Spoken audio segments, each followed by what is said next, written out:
ምድራችን ላይ እስካሁን እሱን የሚተካ ትሬደር አልተገኘም።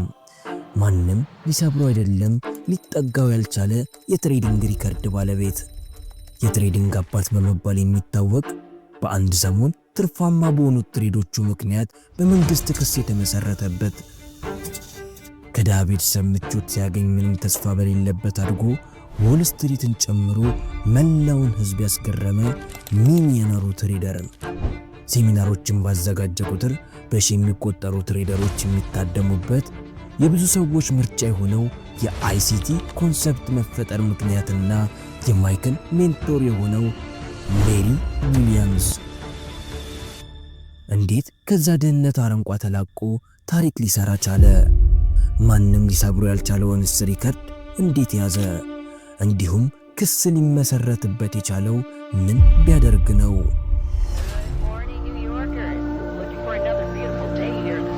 ስለዚህ ወደ ኋላ ልመልሳችሁና ስሙ ከገነነበት ኒውዮርክ በ2000 ማይል ርቀት ላይ በምትገኘው ሁሉም ነገር ወደ ጀመረበት ወደ ትውልድ ከተማው ወደ ሞንታና እንሂድ።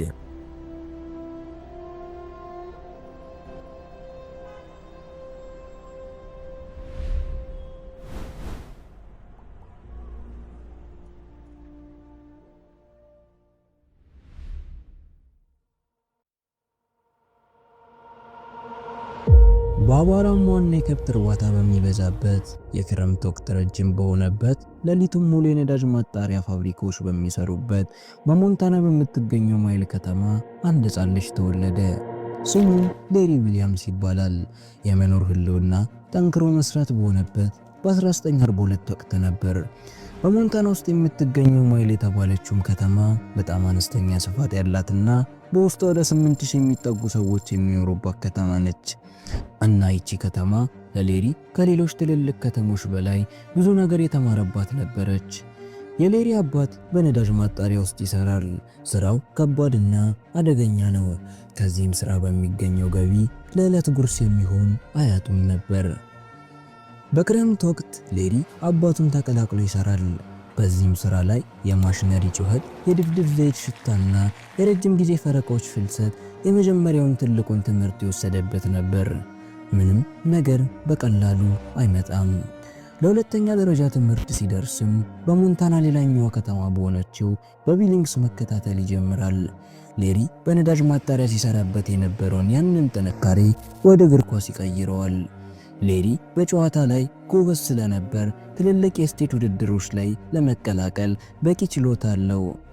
ሌሎች ተጫዋቾች የሜዳ ላይ ልምምዶችን ሲከታተሉ፣ ሌሪ ደግሞ የተጫዋቾችን ጨዋታ ስልቶችና በተቃራኒ ቡድን ውስጥ ያሉትን ድክመቶች በመለየት ያጠናል።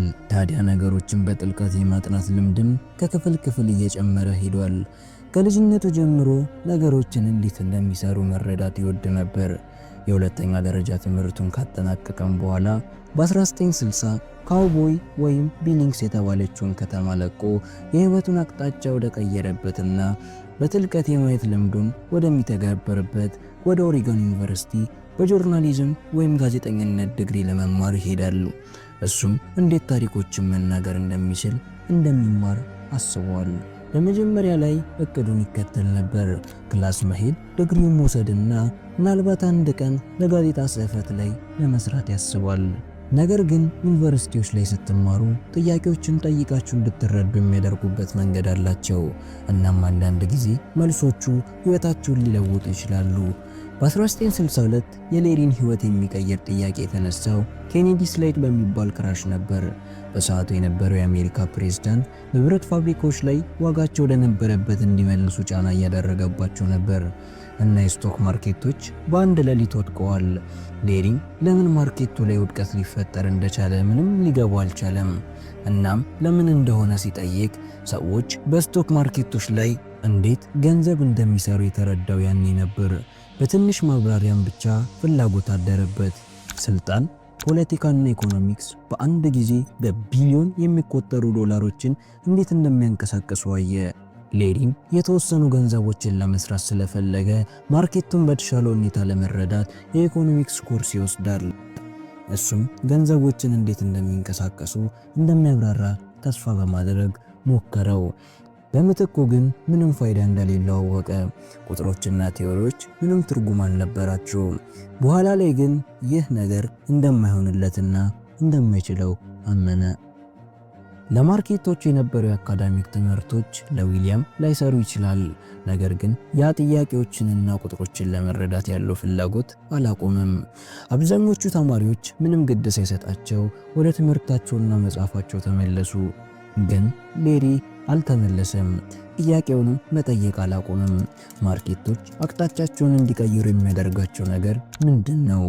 ማርኬቶች መቼ አቅጣጫቸውን እንደሚቀይሩስ የሚወስነው ማን ነው? እስካሁን አልተገነዘበውም። ነገር ግን ይህ የማወቅ ጉጉት የትሬዲንግ ፍልስፍናው መሰረት ሆነ። ማርኬቱን በቀጥታ ከመመልከት ይልቅ ከበስተጀርባ ያሉትን ሃይደን ሩሎች፣ ፓተርኖች ለመረዳት በጥልቀት ተነተነ። ሌሪ ዊሊያምስም በ1964 በጆርናሊዝም ዲግሪ ተመረቀ። ከዛም ዲግሪው ያን ያክል ስለማያገለግል ለዓመታት ሲከታተል የነበረውን ቻርት፣ ሲስላቸው የነበሩ ፓተርኖችና ማርኬቱን ወደ ላይና ወደ ታች ምን እንደሚያንቀሳቅሳቸው ሲያጠናና ሲሰበስብ የነበረውን መረጃ ወደ አንድ መስመር አድርጎ አሁን ከተማሪነት ወደ ትሬደርነት ለመግባት ዝግጁ ነበር። ሌሪ ገና ከዩኒቨርሲቲ ከመውጣቱ ወዲያውኑ እርምጃውን ወሰደ።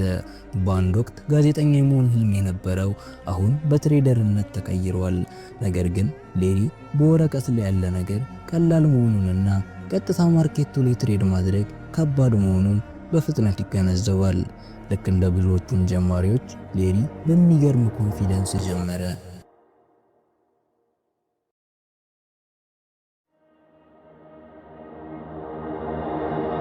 ሌሪም ዝግጁ የሆነ መስሎት ነበር፣ ግን አይደለም። ማርኬቱን ወዲያውኑ ሀምብል አደረገው። ትርፍ ጠፋ፣ ስህተቶችን በዙ። ሳይተርፍ የሚደሰተውን ደስታ፣ ሁሉም ተርፎ በአንድ እንቅስቃሴ ሲጠፋ ወደ ህመም ይለወጣል። ሌሪም አንድ አስፈላጊ ነገር ይገነዘባል። ተሰጥኦ ብቻውን ለውጥ እንደማይመጣና ስትራቴጂና ዲሲፕሊን እንደሚያስፈልገው አወቀ። ስለዚህ በዚያን ጊዜ አብዛኛው ትሬደሮች ማያደርጉትን አንድ ነገር አደረገ። በትሬዲንግ ልምድ ያለውን ቢል ሚሃንን እንዲያስተምረው ከፈለ። ኮርሱ ርካሽ የሚባል አልነበረም። ነገር ግን ሌሪ አጠር ያሉ ምክሮችን ሳይሆን ማርኬቱን የበለጠ መረዳት፣ የሪስክን ሳይኮሎጂ የመጠበቅ ትዕግስትና በዲሲፕሊን ትሬዶችን መውሰድ ይፈልጋል። ቀስ በቀስ አቀራረቡን መለወጥ ይጀምራል። ረዘም ላለ ጊዜ ያጠናል። ማርኬቶቹንም በቅርበት ይመለከታል። የሚያስታውሳቸውን ሁሉ በማስታወሻው መጻፍ ይጀምራል። ከውጪ ለሚያየው ሰው ከልክ ያለፈ ይመስላል፣ ግን ለሌሪ ማርኬቱ ላይ ብዙ ገንዘብ ሳያጣ ለመቆየት የሚጠበቅበትን እያደረገ ነው። እያንዳንዱ ቻርት እንደ ፐዝል ነው፣ እያንዳንዱ እንቅስቃሴም እንደ ፍንጭ ነው እና ትሬዲንግን የሚገልጽለት ግንዛቤ ይመጣለታል። ማርኬቶች በዘፈቀደ ሳይሆን በያዝን ሲግናልንና አልጎሪዝሞችን ይዘው በማይገመት ሁኔታ እንደሚንቀሳቀሱ አወቀ። አልጎሪዝሙን ማወቅ ከቻለ ትሬድ ማድረግ ብቻ ሳይሆን ገንዘብ መስራት ይችላል። ይህ ከጋዜጠኝነትና ከማቴማቲሻን ያገኘው አስተሳሰብ ከዚህ በፊት ማንም ትሬደር ወደማያውቀው ነገር ገፋው። ሌሊቱን ሙሉ በሞንታና በሚገኘው ዲስኩ ላይ ተቀምጦ ጠረጴዛው በወረቀት ተሸፍኖ በማርኬቶቹ ላይ ሌላ ሰው የሚያያቸውን ፓተርኖች ይፈልጋል። ሌሎች ትሬደሮች ምክሮችን ወይም እንደመነፍሳቸውን ሲጠቀሙ፣ ሌሪ ግን በስትራቴጂው ሊተማመን ነበር። በትክክል እንጂ በግምት መግባት አይፈልግም። የቱ ጋር መግዛት እንዳለበትና የቱ ጋር መሸጥ እንዳለበት በትክክል የሚነግሩትን ሩሎች ፈልጎ በመጨረሻም ያገኘዋል። በ1960ዎቹ በእጅ የተጻፈው ቀመር ቴክኒካል አናሊሲስን ለዘላለም የሚቀይር ነበር። ዊሊያም ፐርሰንት ሬንጅ ስቶኩ ከዚህ በፊት ወደ ነበረበት ሬንጅ ድረስ ትሬድ ከተደረገ ያ የሚያሳየው ብዙ ገዢ እንዳለ ነው። ይህ ፕራይሱ ሊወርድ እንደሚችል ምልክት ነው። በፊት ከነበረበት በታች ትሬድ እየተደረገ ከሆነ ደግሞ ፕራይሱ ወደ ላይ ሊሄድ እንደሚችል ይጠቁማል። ሌሪ ለመጀመሪያ ጊዜ ግምትን የሚያስወግድና ትክክለኛነትን የሚጨምር መሳሪያ ነበረው። ነገር ግን በዚህ ብቻ አላቆመም። በቀጣዮቹ ዓመታት በማርኬት ውስጥ ያለውን ፍርሃት ለመለየትና ዋጋዎችን ወደ ዝቅተኛ ደረጃቸው ሲቃረቡ ለማወቅ ዊሊያም ቪክስ ፊክስን ጨምሮ ተጨማሪ ኢንዲኬተሮችን ሰራ። የ7 ዓመቱ ፈተና፣ የውድቀትና የመሻሻል ጊዜ በመጨረሻም ወደ ወጥ የሆነ ትርፍ ተለወጠ። ለሌሪ ስትራቴጂው እንደሚሰራ ማረጋገጫ ሲያገኝ ግን በራስ የመተማመን ስሜቱ እየጨመረ ሲሄድ ከባድ የሆነ ፈተና እየመጣ ነበር። በ1970 ሌሪ ዊሊያምስ 28 ዓመቱ ነበር። ታዲያም በዚህ ሰዓት የአብዛኛው ትሬደር ህልም የሆነውን ነገር አሳክቷል። የሰራውን ሚሊየን% ሪንግ ኢንዲኬተሩን በመጠቀም ትንሽ ብሮችን ወደ ሚሊዮኖች በሚያስደንቅ ሁኔታ ቀየረ። ዲሲፕሊንና ስትራቴጂ በመጠቀም ዎል ስትሪትን ማሸነፍ እንደሚቻል አረጋግጧል። ነገር ግን ማርኬቶች አሪፍ ችሎታና ተስፋ ያላቸውን ትሬደሮች ሃምብል የሚያደርጉበት መንገድ አላቸው። ሌሪ በተከታታይ ድል ይቀነዋል። በዚህም በራስ መተማመን ይጨምርና ሪስኩን ከፍ በማድረግ ሌሎች እድሎችን ለመሞከር ስቶክ ማርኬቶቹ ዋጋቸው ይቀንሳሉ በማለት የሴል ኦርደሮችን ያዘ።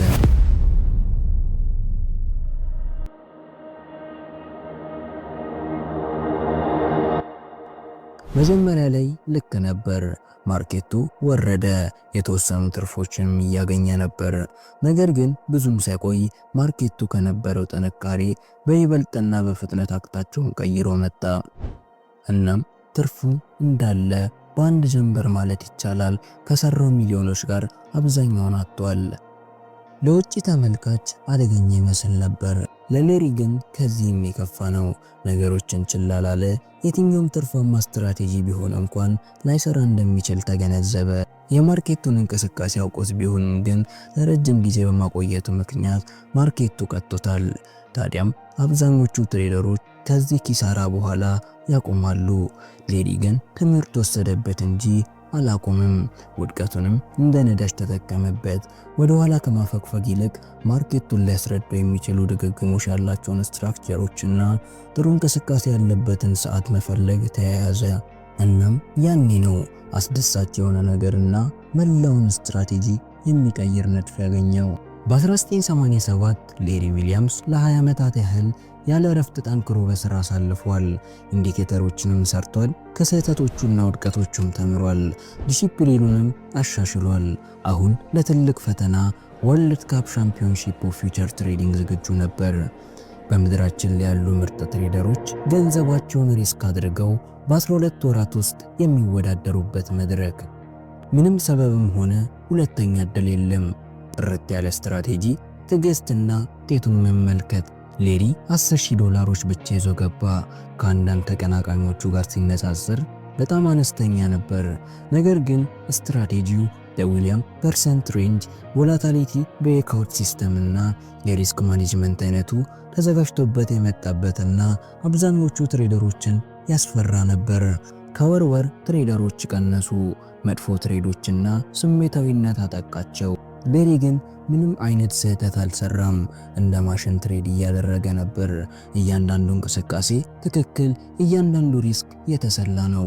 በውድድሩ ጊዜ በማርኬቱ ላይ አንድ ነገር እንደሚከሰት እየጠበቀ ነበር። በኒውዮርክ ስቶክ ልውውጥ ላይ ከፍተኛ የሆነ ሽያጭ ዶው ጆንስ የተባለውን ስቶክ 508 ፖይንቶች እንዲያጣ አድርጎታል። ይህም ታዲያ ለአንዳንድ ትሬደሮች አስከፊ ነበር። በሚሊዮን የሚቆጠሩ ዶላሮችን ኪሳራ አስከትሏል። ዊሊያምም በዛን ቀን ላይ ኪሳራ አጋጥሞታል፣ ግን ከሌሎች ትሬደሮች ጋር ሲነጻጸር በጣም አነስተኛ ነው። እንዴት ከሌሎቹ አነሰ ካላችሁ፣ ምክንያቱም የትሬዲንግ ሲስተሙ እንደዚህ ኃይለኛ እንቅስቃሴዎች በሚኖሩበት ጊዜ እንዴት መግባት እንዳለበት እንዲያውቅ አስችሎታል። ምንም እንኳን ትናንሽ ኪሳሮች ቢኖሩትም ትሬዶቹ የተቃኑ ነበሩ። አካውንቱም በፍጥነት አድጓል። ገንዘቡም መጀመሪያ 10,000 ከዛ 100,000 እያለ ማደጉን ቀጠለ። በውድድሩም መጨረሻ 1,376,000 አድርሶታል። የማይታመን ነበር። የአካውንቱን 11,376% በመስራት የዓለማችንን የማይሰበር ሪከርድ ያዘ። ለመጀመሪያም ጊዜ ሰፊው ዓለም ሌሪ ያንን ሁሉ ዓመታት የሰራውን ተመልክቷል። ከአንድ አነስተኛ ከተማ ከምንም ነገር ተነስቶ ወደ ግዙፉ ስኬታማ ትሬደሮች መድረክ ገብቶ ታሪክ ሰርቶ ወጣ።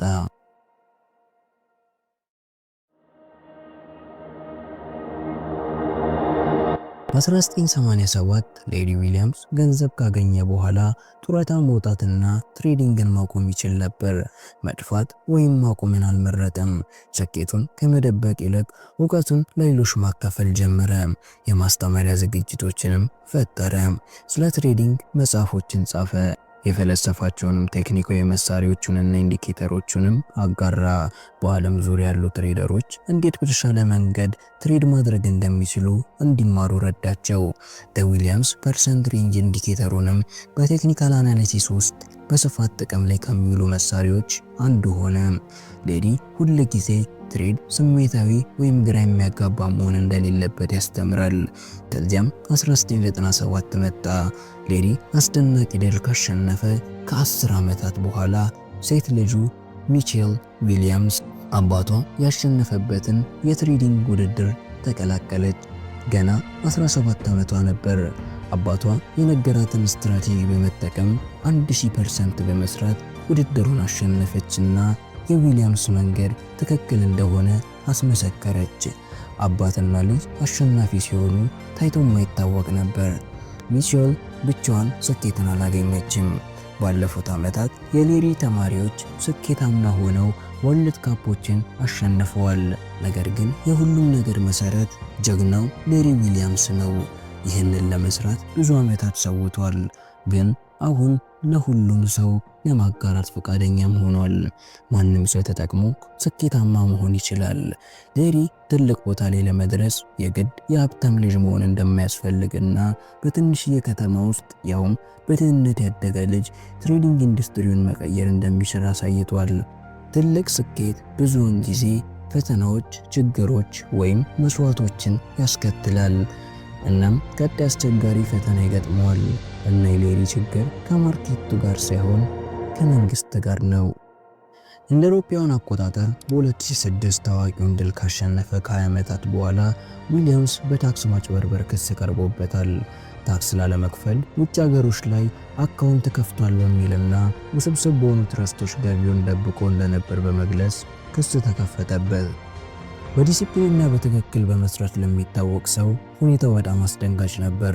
ጉዳዩ በጣም በፍጥነት ውስብስብ ሆነ። በዚያን ጊዜ ሌሪ በአውስትራሊያ ይኖር ነበር። ይህም በሌላኛው የዓለም ክፍል በሚገኙ ፍርድ ቤቶች ረጅም ጊዜ የቆየ የውክልና ፍልሚያም ጀምሯል። ከዚያም ሌላ አስገራሚ ነገር ገጠመው። ለረጅም ጊዜ የቆየው ጸሐፊው የሚተማመንበት ሰው ወደ 1 ሚሊዮን የሚጠጉ ዶላሮችን ሰርቆ ለሂሳብ ባለሙያው የውሸት የፋይናንስ ሰነዶችን ሰጥቷል። እነዚህም ስህተቶች ሌሪ የፈጠረው እሱ ባይሆንም እንኳን ጥፋተኛ እንዲመስል አድርገውታል። ከዛም እነዚህ ነገሮች እየተባባሱ ሄዱ። ለዓመታትም ያህል ጫና ከተደረገ በኋላ ጉዳዩን በመጨረሻ አብቅቶ ሌሪ ክፍያውን ለመክፈል ተስማምቷል። ነገር ግን ጥፋቱን አምኖ አልተቀበለም። በዚያም ስራውን እንዲቀጥል ተፈቀደለት። ትግሉ ገንዘቡን፣ ጊዜውንና ሰላሙን ቢያባክንበትም የሙያው መጨረሻ አይደለም። ዛሬም ሌሪ ዊሊያምስ በ80ዎቹ ዕድሜ ውስጥ ይገኛል። አሁንም ትሬድ እያደረገ መጽሐፎችን እየጻፈና እያስተማረ ቀጣዩን ሌሪ እየፈለገ ነው። ሪከርዱን ከሰበረ ከዓመታትም በኋላ ከትሬዲንግ አልራቀም። ገንዘብም ለማግኘት የተጀመረው ጉዞ አሁን ላይ ፓሽን ሆኗል። ባለፉት ዓመታት ሌሪ ብዙ ማዕረጎችን አግኝቷል። ትሬደር፣ ደራሲ፣ ሜንቶርና በትውልድ ሀገሩ በሞንታና ሳይቀር የፖለቲካቸው ነበር። ከሞንታና እስከ ዎል ስትሪት፣ ከውድቀት እስከ ድል፣ ከሚሊዮን ዶላር ኪሳራ እስከማይሰበሩ ሪከርዶች፣ ከሁሉም በላይ አንድ ነገር አረጋግጧል። ትሬዲንግ እድልና ደመነፍሳዊ አይደለም፣ ዘላቂ የሆነ ነገርን ስለመገንባት እንጂ። ለዚህም ነው ሌሪ ዊሊያምስ ትሬዲንግን ለዘላለም የቀየረው የትሬዲንግ አባት በመባል የሚታወቀው።